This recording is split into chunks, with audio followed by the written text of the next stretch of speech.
Fit, we're in it. It's Hello, not hello. We Friday, are it's in it. Monday, but we're here. We are here. Welcome you We are guys here. to the Session Podcast.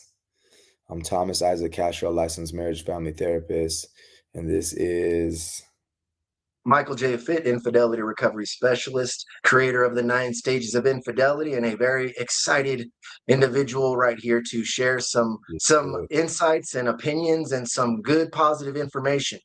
yeah, man. We just want to love on you guys and help your relationships with other people, but mostly you'll see with yourself. It's kind of what it all boils down to.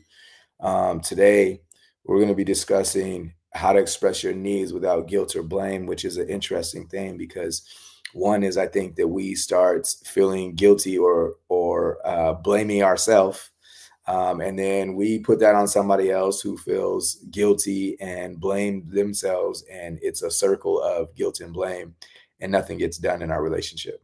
And so our Mhm. challenge is to be able to unwind that and wrap that up. This whole month, we're talking about communication and intimacy. Um, and it all finishes with, at the end of the month, with our private session that we will have helping more closely your relationship and your ability to do relationship well. I think ultimately our goal is to be able to create a scenario where you're moving constantly on building your relationship. Right? It's not just about having a skill and saying, "Up, I'm done." Relationship takes constant work. If anybody's ever gardened, you know that there's seasons to everything. There will be a harvest season, there will be a planting season, and everything else that means like get the goodness of the relationship. And so, what we want to do is partner with you while you do the best about your relationship that you could do. And so, here we are to try to help you guys today. And man, I just want to start off with the idea that us communicating our needs is not a bad thing. How we communicate our needs is what usually ends up crashing in our relationship. Fit, do you ever see that in the work that you do? All the time. Mhm. Because both people are resenting each other deep Mhm. down inside Oh yeah, while interesting. asking the other for something, while the other still goes, well, you still haven't given me what I want, so you're asking me for more and you're still being like that? Yeah, Or, right? Though they may not say those things, but those are the thoughts that are swimming around in our mind as we're having those conversations, or those conversations, not that we are having them, but they can sometimes just be had inadvertently with the, remember what we're talking about later on in the show, more of the I need, I yeah, want, yeah. those things. Mhm. Yeah, it's so interesting, you guys. These are a lot of times the conversations. I like that, Fit, because a lot of times the conversations that we're having are not the conversations that we're having in our mind. Right. So what one person says, like the husband goes to the wife and is like, what are you doing? And that's not really the concern, right? The concern could be, and it could be a generous one. We'll go on the generous side of things is, hey, I love you and I miss you. But we don't say that. We Right. say, what are you doing? Right. And so there's so many conversations that don't really happen that are really happening. The wife says, hey, uh, this isn't happening the right way, and the husband hears, I'm not good enough, right? And so like that's not really the conversation that was going on, because the husband would be like, what are you talking about, da, da, da, da, right? But he heard, I'm not good enough. And so a lot of times we're interpreting things with whatever we've been through already, and that's going to be kind of a theme. There's a conversation that we actually have, that came in from our listener, which is, whenever I express my needs, I feel guilty, like I'm asking for too much. Such a common struggle that I think people have. And a saying that I'll help you guys with is, fear gets fear, love gets love, gets guilt. Like whatever you are inside, you're going to start generating on the outside. How would you help talk to that listener, Fit, if the listener says, when I express my needs, I feel guilty, like I'm asking for too much? How would you help that person? What's the guilt behind it? Mhm, Why do we feel guilty? Let's investigate what the guilt is. Let's identify what exactly the guilt is and where it is coming from. mhm, So is it, and then let's question, is it really guilt? Or is it embarrassment? Is it some kind of an insecurity as to where if I express this need, you're going to look at me some other kind of way, and that's going to make me feel even less because what I'm going to communicate that I need from you or require from you is going to help me in some way, let's say, for example, with my self esteem. But Mhm. then when I go and ask you or communicate that with you, then that feeling might damage my that very feeling of embarrassment to ask or communicate my requirements may even damage my own self-esteem even more. Mhm. And so it may not come down to a matter of guilt. Now, if it is guilt, then it's going to take, and this is what my coach helps me with too, is using your will to push through it, Mhm. get a different outcome, a much more suitable or ideal outcome for yourself if you're able to push through those moments where it may feel like guilt that stops you from opening up and speaking what you require or requesting support may be something that has stopped you time and time and again. And so it may not be a matter of, maybe what is it? Maybe it's not guilt, but if it is, it's a matter of pushing through it to then begin accepting and requiring support because that may be what it really is all about. Mhm. Yeah, I love that. An angle I take with guilt too is when you feel guilty, you set yourself up to be punished. And Yeah. so I don't know if that's an absolute, but it's frequently the case. And so if you feel guilty or when you feel guilty, you set yourself up to be punished. Why is that? Well, I think that's because inside of you, you know that I did something wrong or I'm doing something wrong. It's not the truth necessarily, but that's the feeling. And when somebody does something wrong, like what's the outcome? Like there's some kind of punishment or there's some kind of negative reinforcement to try to keep you to do that. So you'll sabotage your relationship just because you feel guilty. So that's something that even limits your ability to create communication that's successful. So let's say you want to communicate a need, and you're feeling that on the inside with a guilty feeling. You're likely to go to that person and start being blamey and Mhm. start ridiculing or criticizing somehow. You're likely to do that, which makes sure that you don't get the thing that you're asking for, right? So when you feel guilty, you set yourself up to be punished. And so what would be the replacement of guilt? And I think this is really an important thing as we go to breaking the pattern. We'll discuss it a little bit more, but in general, the replacement for guilt is being more aware of what you're trying to create. And I think in our Mm. last um, session podcast, we talked a little bit more about moving from the marriage that you want to create versus um, moving from your position. So my position might be that I feel bad, but the movement that I want to do is I want to create a good marriage. And so Mhm. creating a good marriage is us being more curious and investigating and creating the scenario that we actually want versus being afraid that we have to ask a question, right? So I would replace um, I would replace the guilt. So we're taking that away from you guys. And anytime we take something away, we got to put something back in. So what's the put back in? The put back in to me is being inspired by what you're trying to create in your relationship versus what you're afraid that you're going to create. Okay. And that's really a big deal is what's the tone that I want to set in my relationship? Any follow-ups on that before we go to breaking the pattern fit? Yeah, because it's interesting to evaluate your own energy and go, well, what energy am I coming from? What energy am I bringing to the conversation? What energy am I bringing to my partner? And it's not so easy to identify that so quickly because we feel a certain way and we want to say something, we want to do something about it. Yeah. And so if we can slow everything down or slow ourselves down and process more efficiently before we have that conversation to then clear our energy out, because then when we get to that point and we're ready for the conversation, the words may be right. Mhm. Where we're not saying things out of still subtly out of blame or guilt. Yeah, I love it. I love it. So how do we break the pattern? One of the common pieces that gets, I feel like it's heavily used, but I think then whenever people try to go apply it as a skill, it gets misused, and that's I statements. So a lot of times people Mhm. try to use I statements, but we'll talk about this later a little bit more. But then they change the I statement into a blame or a criticism somehow.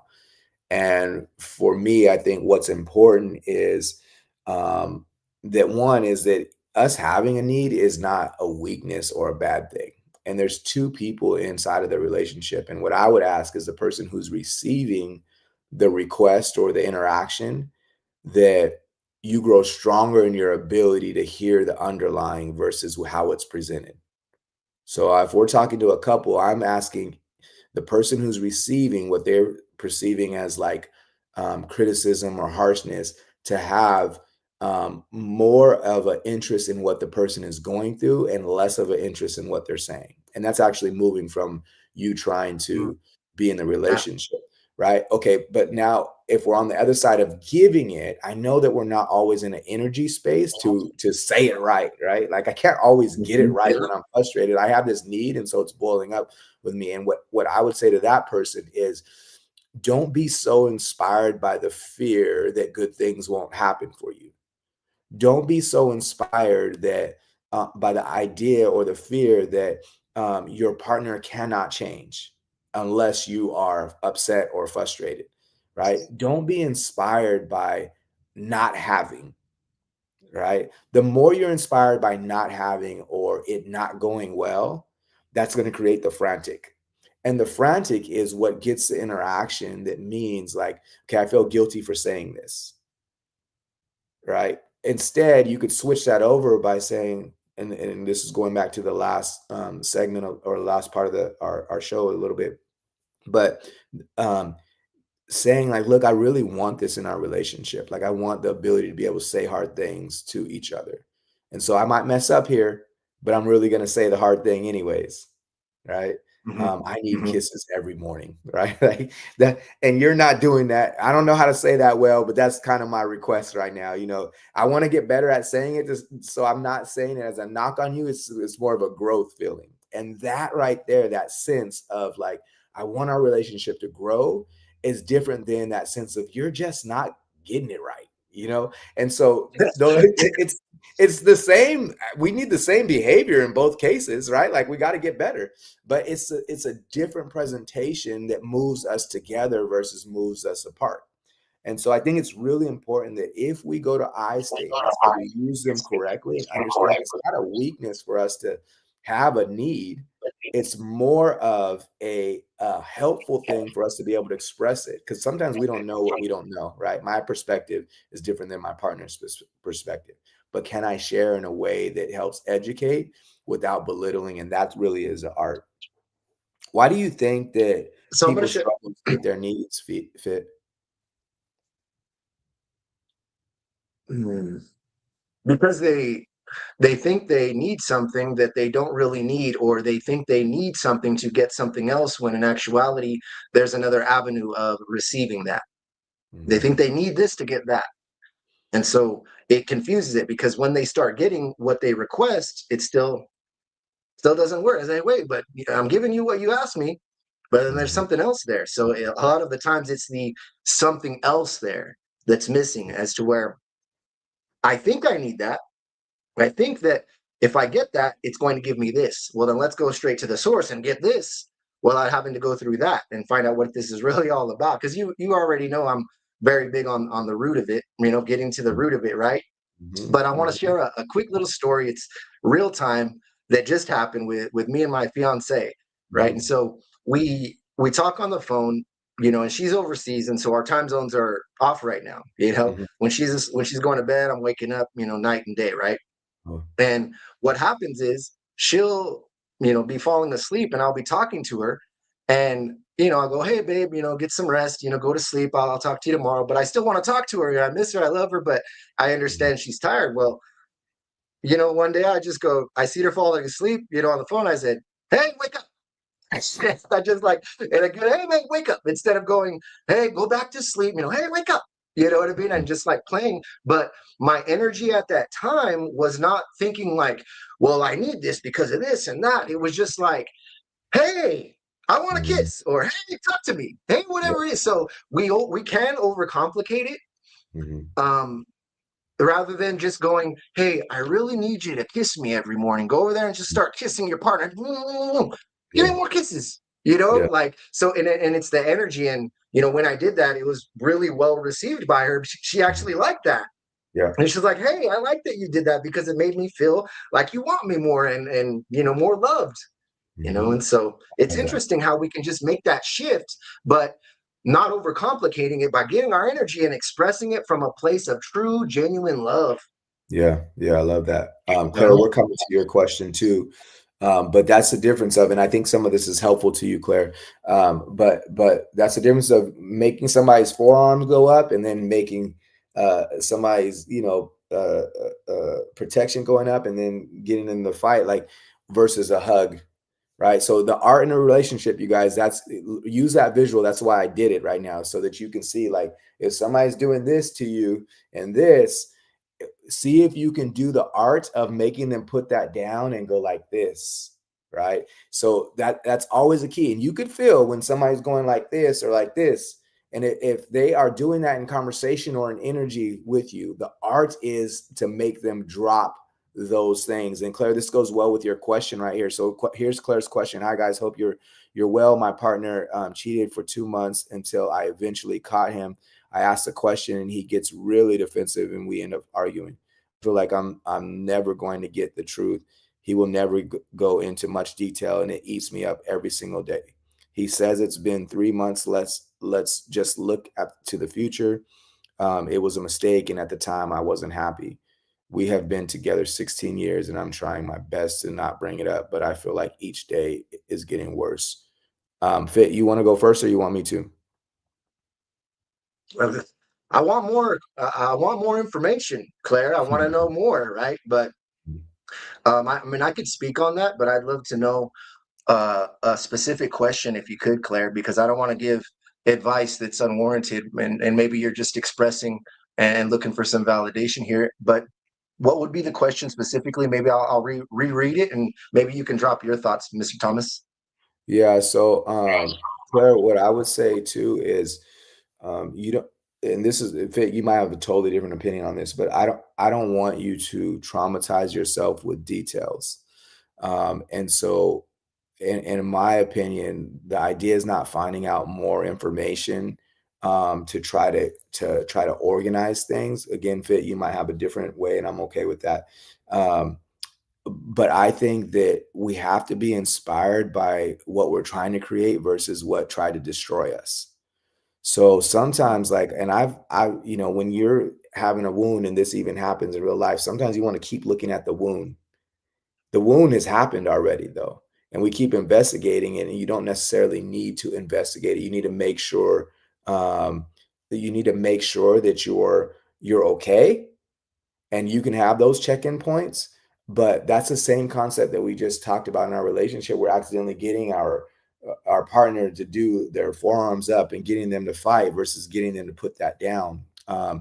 Now, this doesn't mean that you're going to feel okay, and I don't think feeling okay about the scenario is a good representation of whether you can move forward or not. I think anytime there's hurt, that means there's going to be scarring, and so things that feel like it's not okay will keep bringing up that sense of, like, I need to know more of what's happening. That's your body's way. By the way, it's not bad. That's your body's way of trying to protect you, because it has a sense and it feels like if it has more information, it can help protect you from the next hurt scenario. So your body is naturally going to go to, like, let me just find out more information so I could be clear. And the truth is that having more information doesn't stop another person from doing the things that they've done or will do in their life, right? It has to be a pursuit that they have for being better and wanting more in their life. And so, meanwhile, what's my responsibility if I'm the person who has experienced infidelity or been the victim of infidelity? Is that I want to make sure that I'm just moving towards doing well in my relationship. Okay. And so, um, how do I do that? Well, it's slowly building my mind, slowly building my heart to a place of, this is what would make me good in a relationship. Okay. And now, what's to happen in your relationship? Who knows? But I think the most important thing is, can I move to a better place? And so there's a lot of healing that has to go on but it won't come through knowing the details from what I work with. And Fit, again, you might have a different opinion, but I'd love to hear from you. Yeah, that's great. And focusing on where you guys are going is definitely great. And also having closure of the past and a good understanding of the past. And a lot of the time, we want more information, we want more details to put it all together. Mm-hmm. But what haven't we put together? What is actually missing? Is it, and so when our partner doesn't want to give us more information or work with us or communicate with us, and we say, no, no, no, no, we don't need to do all of that, that's still being in a state of selfishness. When I cheated, I was being selfish. And now in the healing process, I want to go about the healing process in my way, not your way. And so that's me still being in a state of selfishness. Mm-hmm. Okay. I'm not, calling your partner anything, non-positive, but that's what it is. Mm-hmm. And so it comes to a matter of what you require. Somewhere along the lines, he learned that he could do this or things like this and go, hey, I'm going to use my dominant authority over you to end this conversation and say this is not important enough to talk about, and expect you to just succumb to my demands, is what they are, and expect you to just move on. Mm-hmm. Okay. uh, and what's going to happen is there's going to be cheating again, there's going to be betrayal again, there's going to be something else again, because being okay with it, you're trying to convince yourself you're okay with it, and that is going to continue to grow, not in a positive way like a seed and a plant and beautiful leaves, but it can grow into resentment and bitterness and depression Mm-hmm. and a lot of not good things. And so, Claire, you have a choice to make. I mean, and you don't have to do anything, but I would say there is a choice before you to take a different approach and stop and say, no longer am I going to ask you for details. I require those. And I'm going to be right here, ready for you to meet me. And until you meet me, I cannot meet you any further until you come and meet me. And it may take you breaking through a certain amount of discomfort in order to find that place and truly receive what you require. My apologies, I blacked out just a minute right there. I was getting a little too into it. But that's what it is. And I know it, when I speak this way, it is very direct, but this is my way of making it as simple as I can. And I know there's a whole lot going in here and it's not so easy, but this is the best that I can give you for this situation. The both of you, Claire and Marie, if you're Yeah. both going through this, all of my love goes to you, but this is what I would best recommend from the top to the bottom of my heart. Mm-hmm. Okay. Yeah. That was a long one, Yes. but No, it's useful for people to be able to hear specifically about their experience. And so I do think it's important that um, we don't get in a pattern of codependency, you guys, which is victim, perpetrator, rescuer. So if I go to the rescuer base, only two people could play it. So let's say me and Fit are the ones playing it.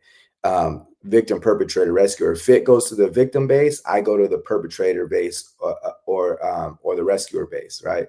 So, but if I go to the victim base, Fit's going to go to the rescuer or perpetrator base. Like, we just constantly move on these bases, and sometimes that uh, things, abusive scenarios, including infidelity, abusive scenarios require codependency as a blood flow. Basically, it cannot continue without codependency. So what you described right now, Fit, was beautiful because it's empowerment, right? And empowerment isn't a requirement for somebody else to do. It's a requirement for me to be able to jump out of the game, right? So if the game is like we're doing victim, perpetrator, rescuer, I'm feeling hurt, you're the perpetrator scenario, or I am being hurt, you're the perpetrator scenario, or you're rescuing me, or whatever, I'm rescuing you, whatever that scenario is that we keep doing, we have to jump out of the game. And so I think that what you're saying is valid in the idea that there needs to be some empowerment that happens in order for us to be successful in our relationships. And we can't stay in a relationship where we're playing codependency game constantly, and the outcomes of that do not feel good. And so, yeah, I think it is super hurtful. and when we're hurting, there aren't any answers. When somebody's hurting us, there aren't any answers for goodness for that scenario, because the truth is we're in a relationship with somebody who hasn't moved to that spot to do it differently yet, right? And so for us, it's battle to be at our best in those moments. Okay, and I know I've seen plenty of people go through these scenarios to know that eventually you will be okay. Okay, and we go stronger because of it. Um, there's another question in there, Fit. If we want to hit that question before we move on to our energy spike. Yeah, so will I ever know the truth? How can I believe someone that lied to me for months? So Mm, you answer your own questions. I would suggest, coming from someone who's personally been in those shoes, it is when you conclude that the truth that you received, the details that you received, is enough for you. You conclude when you believe it or not.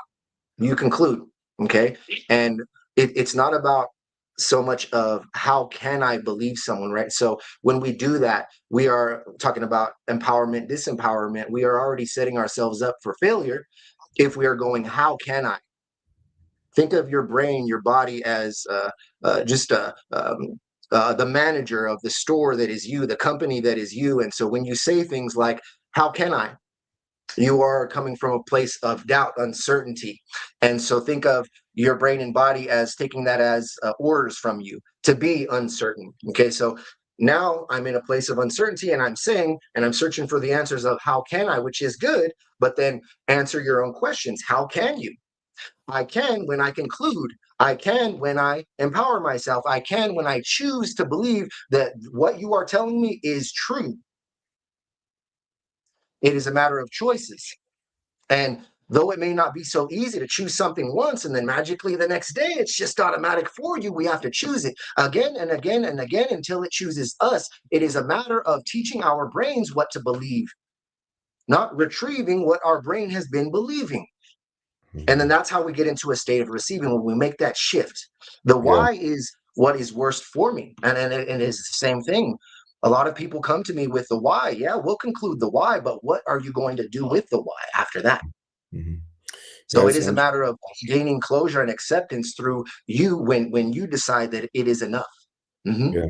Man, I love that people will come in here and get their questions answered. I think like that's the benefit of what we're doing, or at least for us to be able to have a conversation with them and direction and be able to give people direction. Fit. I mean, this is a huge deal that we're able to even scrap our own plans. We have something for you guys if there wasn't questions, but we want the questions more than we have. We want to give you the stuff that we have prepared because that's going to come no matter what.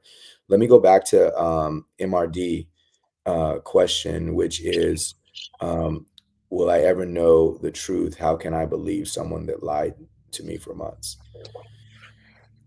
And so none of this is like a thing for me that is I don't want to criticize the experience for MRD, but what I will say is this is there are certain things that are crazy makers for us as people.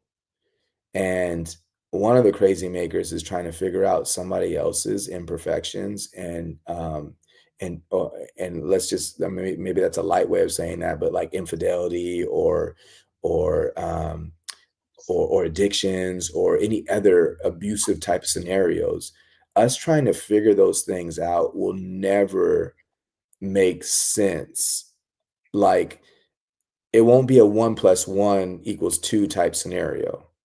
Why? Yeah. Because for humans, we're way more complicated than that, and so even what would make sense to us to do won't make sense for the next person. I think if you guys ever are able to listen to me and Fit, that's the benefit of both of us working together because there's a little bit of a even though we might have a core belief, there's a little bit of a difference about how we approach it, and that's going to be based on our experiences in our life and everything else. And so even for any two people in a room, the reason that things happen or the idea of trying to figure out lies is just a crazy maker because it will never make sense. And even the truth of what's going on with somebody else doesn't set us free. Right. So the challenge here is a focus opportunity. right? Can I start focusing on building who I want to be in the relationship that I want to be a part of? Maybe that's not, and this is scary, maybe that's not what this person. Maybe it's just in general. That doesn't mean jump to a conclusion of like, okay, I need to end this relationship. But it does mean let me just start moving in a way that means faithfulness in my relationship and goodness in my relationship. And as that grows, I promise you guys, the other people fall off or their habits fall off because there's just not a fit anymore. Going back to the codependency scenario, any addiction scenario, including cheating, happens constantly because of the victim perpetrator rescuer. Or what happens if I don't play that game anymore? Now they can't cheat on me anymore because I'm not in that game. Now their own struggles with themselves, and if they're not battling you, they don't have that ability to do that anymore. Right? They don't have the ability to battle you and point fingers, or you're the reason why, and this is why it happened, and that kind of thing. It's not an interaction between the two of you. And then your feelings of what you want to be in a relationship with will help drive what's next for you. Okay. Now, this isn't a day thing. Like, it's not like do this today and then tomorrow it changes. We're planting seeds right now for the growth that you're going to see later. And I need everybody who's asking questions and or watching and not asking questions and just getting the information. I need all of us to be patient with the process of getting to a better place and a better relationship, because that's coming if you are able to focus on the inside out part of all of this versus having the results of like, I need to fix this person and I need to get over it. I need to figure out how to get over these lies. Those are crazy makers because we don't control, or we're putting too much power in somebody else's hands to make us feel better. Nobody can make us feel better ultimately more than what we can generate through our, and I'm a biblical person, but through our spiritual being, right? And so the more that you're able to tap into that, you're going to get to the place that you need. And I really believe in that for all of us as people. It might not be easy now, but this is what's preparing us for the next moment. Okay. And so let's stay in being able to build ourselves and our heart space for that as much as possible. And love that MRD, Claire, and Marie were able to like come in and just be able to answer or ask questions, because I think even though this is the benefit of groups fit, this is why we're doing our end of the month thing, because sometimes people have a question for me that I didn't know to ask. Right. And then somebody else asks the question like, oh, shoot, that's me too. I didn't know how to put in those words, but that's me. And somebody else is in my position and I'm being able to interact around that. Like, that's so beneficial and so useful. And so I think that that's the benefit of us being able to do this and love on people this way. And again, our end of the month, I think that's what makes it so special. So we can get really close to these stories as well. Yeah. And So, yeah. Claire, Marie, and MRD, and those of you who else have questions, please get them in, because that really does it just I receive those questions, and I feel that we're able to help. And it's interesting because if you notice, right, and a lot of the times in the comment, someone will respond to the other comment, I'm going through that exact same thing. And collectively, us as human beings, I don't know if it's the stars, if it's the top of the season, whatever it is, if you notice, a lot of us go through the same thing. Like, I don't know if you notice this, but a lot of the clients that I'll get in like groups, it's interesting. It's like they all have those same struggles or issues during that specific time. It's interesting. Or like, when I used to work at Quiznos, right? People would come in all at the same time randomly, not like lunch or breakfast or dinner or whatever. It'd just be like a weird time that people would all just instinctively, and they wouldn't know each other. They wouldn't come in together from different places. And it's just interesting how, in some way, shape, or form, we all share these same things. And it is a matter of not fixing it. It's not about fixing it. It is about who we become. Because we go through life, and our journey is our journey of life, right? And what we go through in this moment, we want to go, okay, let me fix this, and then we're done with that, and I can move on with the rest of my life. But then when you move on with the rest of your life, other things pop up that can trigger those things of the past, and then bring you back. Mhm. So it's not a matter of fixing it, because it can break again if it's Mhm. not healed. If Mhm. the person hasn't adapted and become the kind of person who can work through those things. Yeah. Yeah, I think it's so Yeah. important that we use our hardships to not necessarily, um, like, try to avoid or figure out what life is, or instead use them to really sharpen and strengthen us. And that's always a good question with hard things that we can't figure out is to ask that question of like, okay, how can I allow this to build me? Right? Like, how can I allow this to make me better? Um, and then do that, then allow that, right? Because sometimes we want to go back to the problem, say, okay, wait, fix that problem so I could feel better. But it's not about being problems are put in front of us so that we can actually be strengthened. All hardship is there so that we can build. That's the human condition, is that we need to be built around some of the more difficult things that happen to us, even in the worst scenarios. And I know that's hard to say. I know it's a hard experience depending on the hardship that you've been through, right? But Yeah. the truth is those that's what they're there for. And if we can ask that question and then use it that way, you're going to find so much about yourself and so much about who you're about to become, that you will find a joy and a peace in life that's like no other. Okay, and that's the goal, by the way, of life, is can I experience joy and peace, right?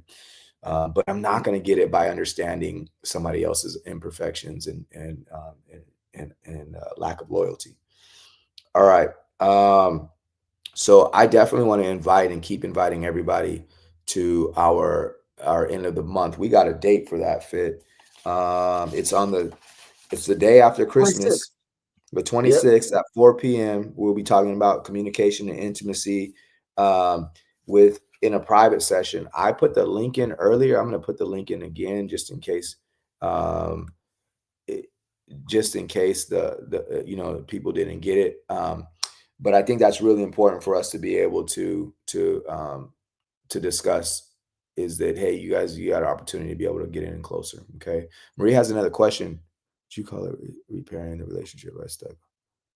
Uh, we're working on our marriage to stay together. It has come a way. Is it for the better at the moment? Um, so I didn't understand that first part. So would you call it repairing the relationship? Yeah, I would just say let's build a new one. Like, repairing seems like we're responding to everything that has gone on. And I know it's semantics a little bit, but words have so much power that's important the way that you use your words. So why don't you just start building a relationship and build it on solid ground right now, right? Never mind what has happened. Like, obviously, it wasn't built on the things that it needed for the moment. But this is why I think if we ask the question, how can things build me versus, what happened or trying to figure it out, it's beneficial, because now you can say, look, that whatever was built then, I don't want to do it that way. Now I want to fight for my marriage and build it a different way. And who knows, like, this one doesn't have to necessarily be, it's not successful or not. It just is, I'm not going to build it the same way that we built it before, right? Versus trying to repair the old one, right? So, so I would say, focus on building a relationship, start from ground zero, and really have that as a focus versus like, man, we did this before and that didn't work. Da, da, da, da. Like that part's not important. Like, we could just start building right now.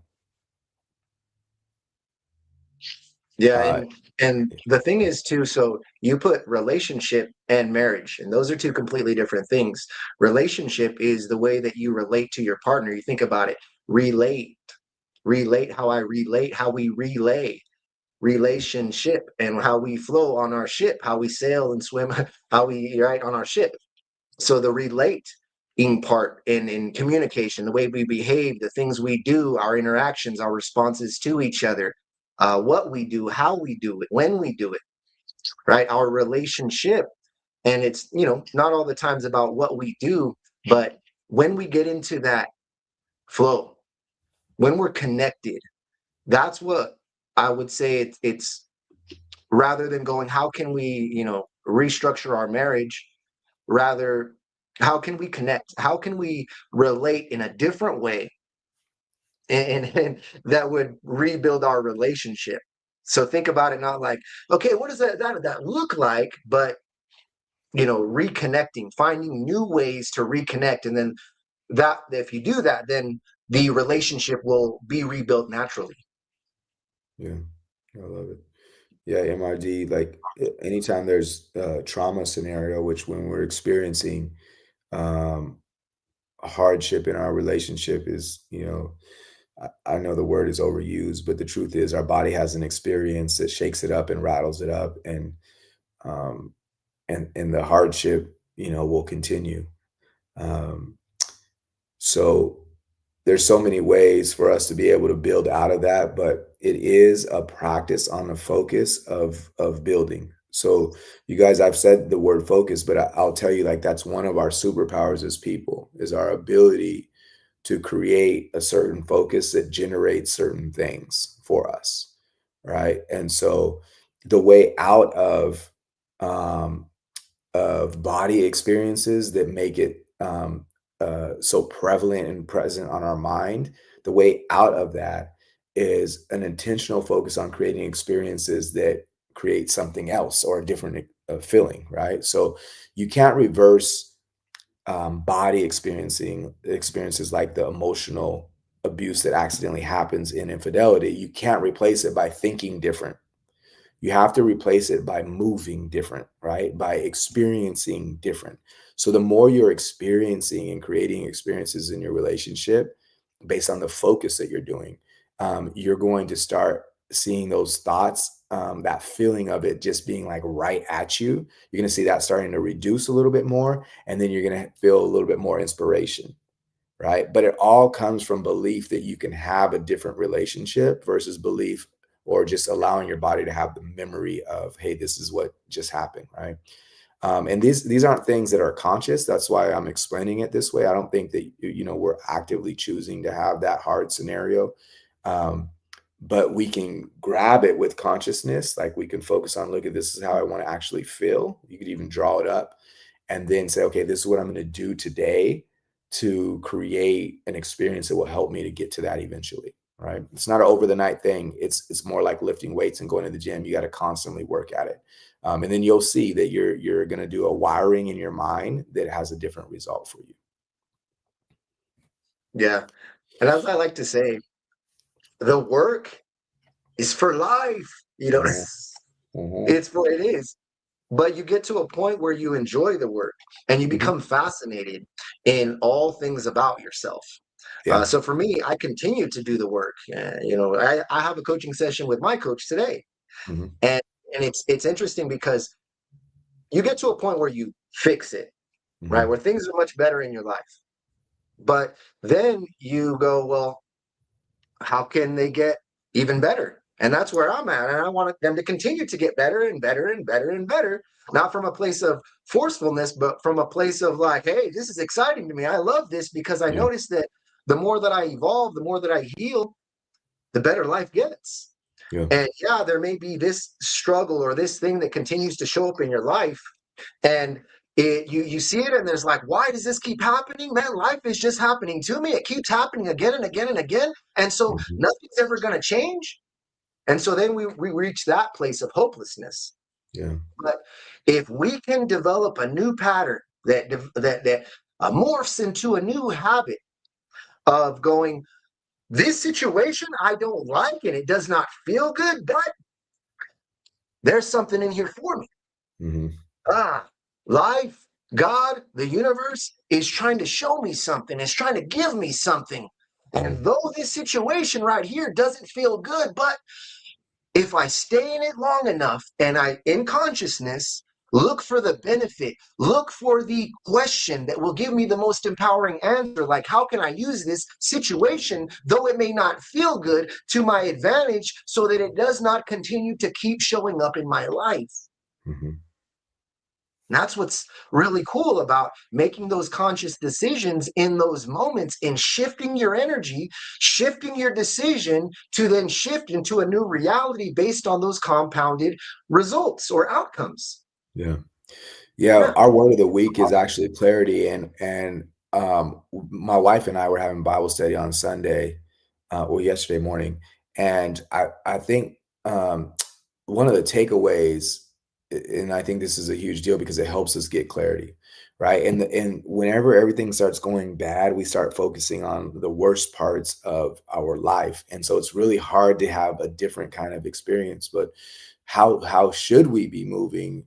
And this happened in our Bible study is like the more that we are a reflection of God, basically, like that is my goal is to reflect that, Mm, right? And so when you start going from that perspective, is like, okay, that's a different perspective than like something's hurting me and I need to fix that scenario, right? And so that would be mine, and everybody can have their own, but we have to find something that inspires a real focus that grows us and moves us in the right direction that ultimately helps us to experience our ability to create, connect, and contribute to this world. Because mm, everything else that takes our creation or our creativity and our connection and our contribution away from us really drains us because we're made as people to be able to create, connect, and contribute constantly. Well, when we're not doing those things or we feel inadequate or it's not going well for us, we're not able to be creative, then it's an upsetting scenario and it just drains us, right? So we can't be informed by the hardest things that happen in our life. We have to be informed by who we want to actually be at our core. And the ultimate discussion from that Bible study was that it becomes a heart set. It really is like, am I working on my heart of being, and how am I allowing this hard scenario to help build and strengthen my heart in this scenario? Okay. mhm. So that's the challenge is can we find what ours is in that moment? Again, if God is not what you do, what do you do? And then does it match with having an experience of joy and peace in your heart ultimately? Not that you don't have hard things, right? It's not fake, it's real, it's strong, right? So but more that I can endure hard things and I can get through and I still have my peace, right? And I can still find my joy. So super important for us to be able to do that. Fit, do you have any last words before we take off? I always do. Oh, yeah. I'll leave you with this one.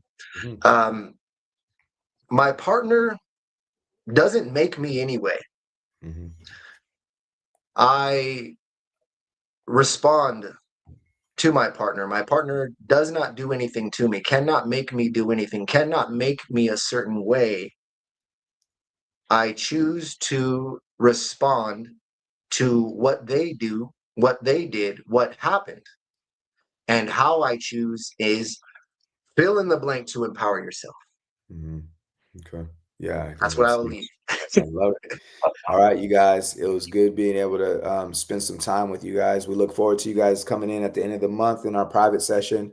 Take care. Until next week, we'll talk to you soon. Bye, you guys.